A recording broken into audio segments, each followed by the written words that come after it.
నెల్లూరు జిల్లా సర్వేపల్లి నియోజకవర్గ జనసేన పార్టీ సమన్వయకర్త బొబ్బేపల్లి సురేష్ నాయుడు, ఏఎంసీ డైరెక్టర్ గుమ్మినేని వాణి భవానీ నాయుడు నియోజకవర్గంలోని వెంకటాచలం మండలం పోలీస్ స్టేషన్ సర్కిల్ ఇన్స్పెక్టర్ కి ఫిర్యాదు అందజేస్తూ ఈ నెల 14వ తేదీ అమరావతిలో బోడే రామచంద్ర యాదవ్ నిర్వహిస్తున్న ఆమరణ దీక్షకు మద్దతు కోసం విచ్చేసిన తెలంగాణకు చెందిన అంబర్పేట శ్రీనివాస్ యాదవ్, ఉప ముఖ్యమంత్రి పవన్ కళ్యాణ్, నారా లోకేష్ లపై అనుచిత వ్యాఖ్యలు చేయడం దుర్మార్గమని, కుల రాజకీయాలు చేయడం తగదని, రాజకీయాలలో హుందాగా ప్రవర్తించాలని, సమస్యలపై పోరాడాలని, కానీ వ్యక్తిగతంగా దూషణలు చేయడం తగదని, బహిరంగంగా క్షమాపణ చెప్పాలని, శ్రీనివాస్ యాదవ్ పై కఠిన చర్యలు తీసుకోవాలని స్టేషన్ నందు ఫిర్యాదు చేశారు. ఈ కార్యక్రమంలో మహేష్, శ్రీహరి, సుబ్రహ్మణ్యం, రహీం, అశోక్, అక్బర్, సుమన్, మస్తాన్, చిన్న, జన సైనికులు అధిక సంఖ్యలో పాల్గొన్నారు.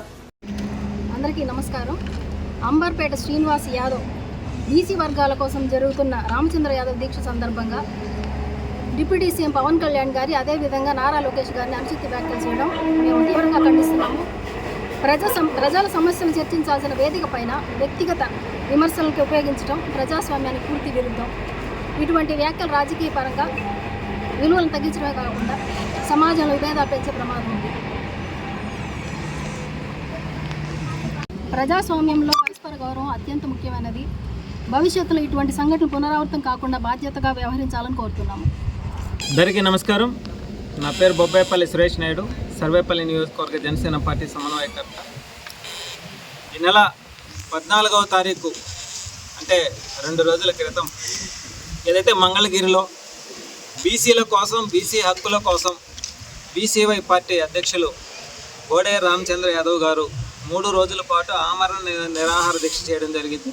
దానికి అనేక మంది సంఘీభావం తెలపడం కోసం పక్క రాష్ట్రాల నుంచి కూడా వచ్చారు. బీసీ హక్కుల కోసం పోరాటం చేస్తున్నారు, మంచిది. దానికి కూడా మేము కూడా ఒక హక్కుని సాధించాలంటే ఒక పోరాటం చేయాలా, దానికి మేము కూడా మంచిదేనని అనుకుంటున్నాం. అయితే ఆ సంఘీభావం చేయడం కోసం వచ్చినటువంటి వాళ్ళు అక్కడ ఆ పోరాటానికి మద్దతు తెలిపేటువంటి వాళ్ళు సభా వేదిక పైన ఒక గౌరవమైనటువంటి పదజాలాలను వాడుతూ వాళ్ళ హక్కుల గురించి, వాళ్ళకి రావాల్సినటువంటి రిజర్వేషన్ల గురించి మాత్రమే మాట్లాడాలి తప్ప వ్యక్తిగత విమర్శలు చేస్తే మాత్రం ఎవరు కూడా ఊరుకోరు, ఒప్పుకోరు. అయితే శ్రీనివాస్ యాదవ్ మొట్టమొదటిసారి ఈ శ్రీనివాస్ యాదవ్ గారికి నేను ఒకటే తెలియజేస్తా ఉన్నా, మా అధినేత పవన్ కళ్యాణ్ గారి గురించి అనుచిత వ్యాఖ్యలు చేయడం, ఈ రాష్ట్ర ముఖ్యమంత్రి నారా చంద్రబాబు నాయుడు గారి గురించి, అదేవిధంగా ఐటీ మరియు విద్యాశాఖ మంత్రి లోకేష్ బాబు గారి గురించి మాట్లాడాడు. అయితే మొట్టమొదటిసారిగా నేను ఒక విషయం తెలియజేస్తా ఉన్నా, బీసీలకి బోడే రామచంద్ర యాదవ్ గారికి మొట్టమొదటగా సీట్ ఇచ్చినటువంటి వ్యక్తి మా అధినేత డిప్యూటీ సీఎం పవన్ కళ్యాణ్ గారు, జనసేన పార్టీలో. ఆ విషయం అతనికి తెలుసో లేదో, నోరుంది కదా అని చెప్పి ఇష్టానుసారంగా మాట్లాడితే మేమైతే చూస్తూ ఊరుతాం ఎవరిని కూడా. ఈ రాష్ట్రంలో కూటమి ప్రభుత్వం ప్రతి ఒక్క కులానికి, ప్రతి ఒక్క వర్గానికి న్యాయం చేసే విధంగా పరిపాలన కొనసాగిస్తూ ఉంది. అయితే ఆమరణ నిరాహార దీక్ష చేసి ఒక హక్కును సాధించడంలో అది మన హక్కు. అంబేద్కర్ గారు రాజ్యాంగంలో మనకి ఇచ్చినటువంటి విధి విధానం. అయితే దానికి కొన్ని హద్దులు ఉంటాయి. నోరుంది కదా అని చెప్పి ఇష్టానుసారంగా మాట్లాడుతూ ఉంటే ఎవరు కూడా చూస్తూ ఊరుకోరు. మేము కూడా మాట్లాడగలం, ఇతనిని, ఈ శ్రీనివాస్ యాదవ్ అనే అతన్ని మేము కూడా మాట్లాడగలం. కానీ మా అధినేత పవన్ కళ్యాణ్ గారు మాకు కొన్ని సూచనలు, కొన్ని పద్ధతులు, మాట్లాడే విధానంలో కొన్ని మార్గదర్శకాలు ఇవ్వడం జరిగింది. ఎందుకంటే మనకి రాజ్యాంగంలో మన అంబేద్కర్ గారు మాట్లాడే స్వాతంత్రపు హక్కు ఇచ్చాడు, మాట్లాడే హక్కు. ఆ హక్కు దానికి కొన్ని పరిధులు ఉంటాయి. ఆ పరిధులు దాన్ని మాట్లాడితే ఎవరు కూడా సహించరు. అయితే ఈ శ్రీనివాస్ యాదవ్ గారికి నేను ఒకటే తెలియజేస్తా ఉన్నా, నువ్వు మాట్లాడావు కదా మాటలు, నువ్వు వెనక్కి తిరిగి తీసుకోగలవా? మేము మాట్లాడతాం. నువ్వు ఒక పోరంబోకువి, నువ్వు ఒక పనికిమాలిన సన్నాసివి, నువ్వు ఒక దుర్నపోతువి అని చెప్పి మేము కూడా మాట్లాడగలం. కానీ మా సంస్కారమే మమ్మల్ని కొన్ని హద్దులు, కొన్ని హక్కులు, కొన్ని విధానాలు, వీటన్నిటిని కూడా ఆలోచించి మేము మాట్లాడతాం. ఈరోజు ఇతను మాట్లాడిన వ్యాఖ్యల పైన సర్వేపల్లి నియోజకవర్గ జనసేన పార్టీ ఆధ్వర్యంలో వెంకటాచలం మండలంలో సిఐ గారికి ఒక కంప్లైంట్ రాసిచ్చాం. కూటమికి సంబంధించి మా అధినేత డిప్యూటీ సీఎం పవన్ కళ్యాణ్ గారిని, ఈ రాష్ట్ర ముఖ్యమంత్రి నారా చంద్రబాబు నాయుడు గారిని, ఐటీ మరియు విద్యాశాఖ మంత్రి నారా లోకేష్ బాబు గారిని అనుచిత వ్యాఖ్యలు చేశాడు. కాబట్టి అతని పైన చట్టపరంగా ధర్మపరంగా చర్యలు తీసుకోవాలని. ఎందుకనంటే లేస్తే ప్రతి ఒక్క పోరంబోకు ఎదవ మా అధినేత పవన్ కళ్యాణ్ గారిని మాట్లాడతాడు. గత 5 సంవత్సరాల పాటు వైసీపీ పాలనలో అనేక మంది బీసీలపైన, ఎస్సీలపైన, ఎస్టీలపైన, మైనారిటీలపైన, అమాయకులపైన కేసులు పెట్టి వాళ్ళని చంపి పార్సిల్ పంపిస్తే మరి ఈ బీసీకి సంబంధించినటువంటి ఈ రామచంద్ర యాదవ్ గారు కావచ్చు, ఈ శ్రీనివాసు పోరంబోకు కావచ్చు, ఎక్కడున్నారు మీరు? ఏం చేస్తున్నారు? గాడిదలు కాస్తున్నారా? ఆ రోజు మీకు బీసీలు గుర్తు రాలేదా? ఈరోజు మాత్రం గుర్తొచ్చారా? కడుపుకు అన్నం తిట్టలేదా మీరు? పవన్ కళ్యాణ్ గారు 3,000 మంది కౌలు రైతులు గత ప్రభుత్వంలో చనిపోతే మీరు ఏ కులము, మీరు ఏ పార్టీ, మీ ఏ వర్గం అనకుండా ప్రతి కుటుంబానికి ₹1,00,000 లెక్కన ఆర్థిక సాయం అందించాడు.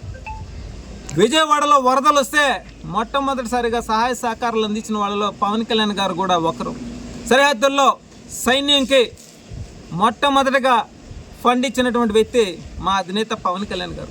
ఈ రాష్ట్రంలో ఎవరైనా సరే మాకు ఇబ్బంది ఉంది, మాకు కష్టం ఉంది, మమ్మల్ని ఆదుకోనంటే నువ్వు ఏ కులము, నువ్వు ఏ పార్టీ, నువ్వు ఏ వర్గము, నువ్వు ఏ మతస్థుడు అనకుండా దాతృత్వంగా దానం చేసే వాళ్ళలో ముందుండేటువంటి వ్యక్తి మా అధినేత పవన్ కళ్యాణ్ గారు.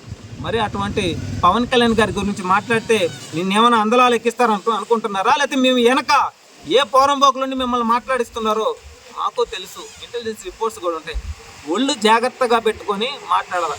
ఒక సభలో 3 రోజుల పాటు అవమాన నిరాహార దీక్ష చేసేటువంటి ఒక బీసీ నాయకుడి కోసం మద్దతు తెలియజేయడం కోసం వచ్చినటువంటి వ్యక్తి ఆ మద్దతుకు సంబంధించి, ఆ హక్కులకు సంబంధించి, వాళ్ళ పోరాటానికి సంబంధించి మాత్రమే మాట్లాడాలి తప్ప నీ ఇష్టానుసారంగా నోరుంది కదా అని చెప్పి మాట్లాడితే ఎవరో చూస్తూ ఊరుకోరేడా. ఈ విషయం గుర్తుపెట్టుకోవాలా. రాబోయే రోజులు కూడా మేము ఒకటే తెలియజేస్తా ఉన్నాం. ఎవరైనా సరే ఈ రాష్ట్రంలో మన హక్కుల కోసం పోరాడేటువంటి హక్కు మనకు ఉంది. మనం పోరాటం చేయొచ్చు, మనం ఆమరణ నిరాహార దీక్ష చేయొచ్చు. తెలుగువారి కోసం 58 రోజులు ఆమరణ నిరాహార దీక్ష చేసి ప్రాణాలను వదిలినటువంటి ఒక పొట్టి శ్రీరాములు గారి జిల్లా రాష్ట్రంలో పుట్టినాం మనం. అదేవిధంగా పేద బడుగు బలహీన వర్గాల కోసం, వాళ్ళ యొక్క ఆస్తులను కాపాడడం కోసం బెజవాడ నగరంలో ఆమరణ నిరాహార దీక్ష ప్రాణాలను పోగొట్టుకున్నటువంటి ఒక వంగవీటి రంగా గారిని కూడా చూసాం. ఆయన గురించి కూడా తెలుసుకున్నాం. అదేవిధంగా ఎవరి హక్కుల కోసమైనా సరే పోరాడచ్చు. బీసీలు అంటే ఒక యాదవులే కాదు, అనేక మంది బీసీలు, అనేక మంది కులాలు ఉన్నాయి బీసీల్లో.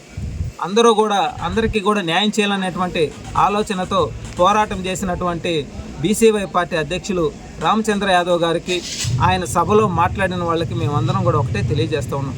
మన హక్కుల కోసం పోరాటంలో తప్పు లేదు. కానీ ఒక్కరినే టార్గెట్ చేసి మాట్లాడుతున్నారు అని అంటే మీ వెనక ఎవరుండి మాట్లాడిస్తున్నారు, మీ వెనక ఎవరున్నారు అనేటువంటి విషయాన్ని మేము అడగం. ప్రజలందరూ కూడా చూస్తున్నారు, ప్రజలందరూ కూడా వింటున్నారు, బీసీలు కూడా ఆలోచిస్తున్నారు.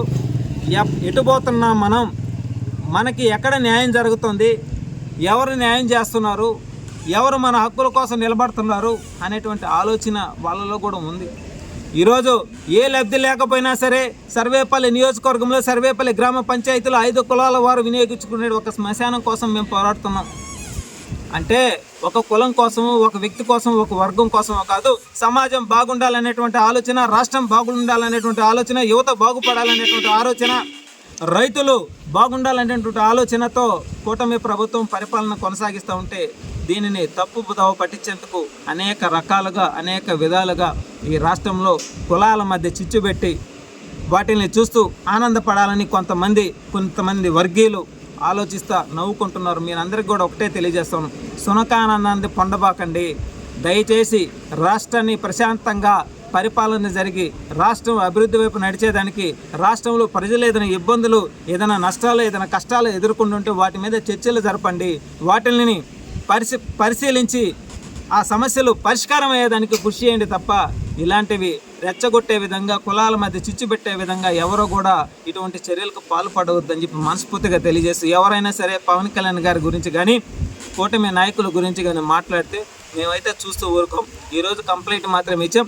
ఈ శ్రీనివాస్ యాదవ్ అనేటువంటి వ్యక్తి బహిరంగంగా వచ్చి ఈ రాష్ట్రంలో ముఖ్యమంత్రి గారికి, మా అధినేత డిప్యూటీ సీఎం పవన్ కళ్యాణ్ గారికి, అదేవిధంగా నారా లోకేష్ బాబు గారికి క్షమాపణ చెప్పేంత వరకు వదులుకునే పరిస్థితి లేదు, ఒప్పుకునే పరిస్థితి లేదని చెప్పి మీడియా పూర్వకంగా మనస్ఫూర్తిగా తెలియజేస్తా ఉన్నాం.